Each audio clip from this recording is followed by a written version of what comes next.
All right, welcome back. This is a gang story, working gangs in the West Side.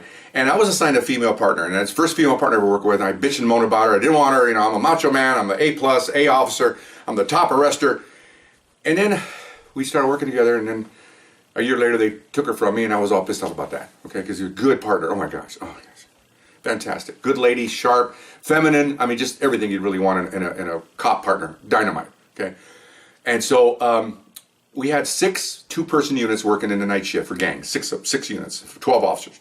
And there's 4 divisions, and we'd get assigned, like one night we go to Hollywood, all 6 of us, and we patrol looking for gang members. And the next night we go to West Side, and the next night we go to the Wilshire District. And, so we roamed around, to, whenever there was problems, they sent us in there to basically weed out the gang members.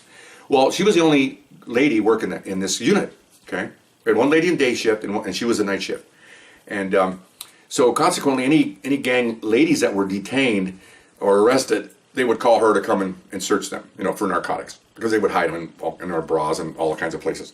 So this is let me let me back up here. On RealCopStoriesVideos.com, I put disclaimers on all the vice, on the ones that are really gross vice, and this is kind of, I have a little disclaimer on this one. You might want to take the kids out of the room. Sorry about that. I usually do it when I start the video.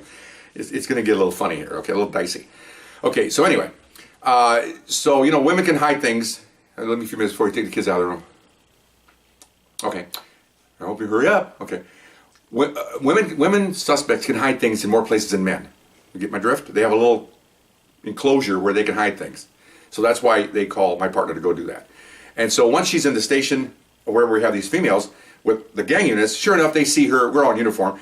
Other patrolmen see her. Oh, can you search this lady? Okay, fine. That's her. That's part of her function. Unfortunately, that's what she does because she's a lady, and then she gets trapped in that. I get trapped because I was speaking Spanish, so I'd be there, and Caucasian officer, can you? Oh, sure. I go over there and give the guys rights and everything. And a couple times I get subpoenas, which is not even my case. I just gave them the rights, which So okay, fine. So anyway, we started working together. A month went by. She probably searched at least a dozen ladies. Okay, and she'd come out, and of course, she'd tell them what they had or what they didn't have, and then she'd go on. She'd come to me, and she'd go, "Oh, it's so gross." Because we got to be really tight with her, really close to each other. And what's the matter? She goes, "Oh, she was on her period." And I go, "Oh, well." I go, maybe they all are. I don't know. She goes, "I'm noticing that some of them are, maybe not most of them." And I go, "Really?" And I go, "That's interesting." I said, "Well, the next one, let me know." Okay, fine. Imagine the topic we're discussing here. Okay, nothing to do about police work. So a couple days go by, and sure enough, somebody gets a lady arrested. She goes in, she comes out, and she goes, "She's on her period." I said, "I'm going to make you a bet, partner, a $5 bet.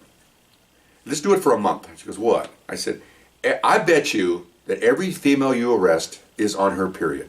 Every female that's arrested, has to be arrested, not just detained. For other officers, you have to ask them, is she under arrest, is going to be on her period." I said, and my GI Bill ran out. Otherwise, I told her, otherwise I might have done a master's on this for crime, and I'll include the full moon, which I firmly believe that's what happens, and not especially with their menstrual cycle. I'm just talking about the full moon coming out and crime going up just because of that alone, and then women on their period are more apt to commit crimes, and I'm going to say they're all on their period. "Oh, that's a bunch of problems. What do you think?" And she goes, "Okay, you're on. Okay, fine. You're the one's going to tell me. You're honest. I can't go in there and check and make sure you're being honest with me." "Oh, no. We're very honest guys, or girl and guy." Okay, fine. So here we go, Well, a couple days, she searches too. Then she comes out, she goes, shaking her head, because she knows. I go, "All right." I go, she's all pissed off because I've already caught my money. Okay. I tell you, in about 2.5 weeks, she gave up. She says, "I'm not going to, the bet's over." "What do you mean the bet's over?" "Oh, here's your $5. She said, every one of them are on their period. Every one of them." And she goes, "Some of them aren't wearing what they're supposed to be wearing. So their clothes are stained. And they smell." I go, "What?" I said, Well, I don't understand that at all." She goes, "Oh, well, sometimes ladies don't know when it's going to happen, obviously. Sometimes it's a surprise, sometimes it's late, because I've been married, I have 2 daughters, I know how that works. But still, it's like, okay." And she's all grossed out. So she gave me the $5. Okay, fine. So I put it in my pocket, and she goes, "Hey, you're pretty smart." I said, I'm not smart. I'm just human nature. I'm looking at human nature. I don't know why that is.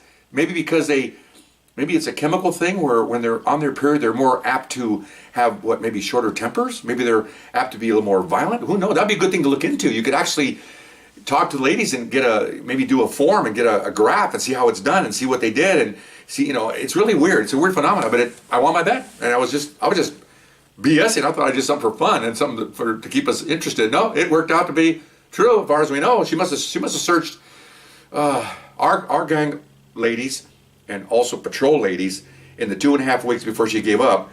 Oh, maybe 20, okay, at least, because we work a hot areas where we worked in Hollywood, Wilshire. Those they bring in women all the time. 2 or 3 women every night comes in with patrol, and we happen to be there sometimes, and we're not there all the time. So it worked out pretty good. Interesting thing. And the moon that's strictly a police thing. Some people, my associates, are nodding their heads. I think it's true. I think when the moon comes out, things happen. Weird things happen. And I had a lieutenant, old-time lieutenant, crusty old guy, Corrine Wetman, like 5 years for each half man, had like 7 of them. Every Friday, he'd say, okay, it's Friday night, check them banks. Friday night, the banks in those days would stay open later. And he goes, and by the way, the moon's out. Oh, everybody would moan because they were afraid that more crime because of the moon, and everybody kind of moaned, and I had no idea if that's true or not. But anyway, so interesting. Hope you enjoyed that, and the moon and the other cycle. Okay? See you later. Bye-bye.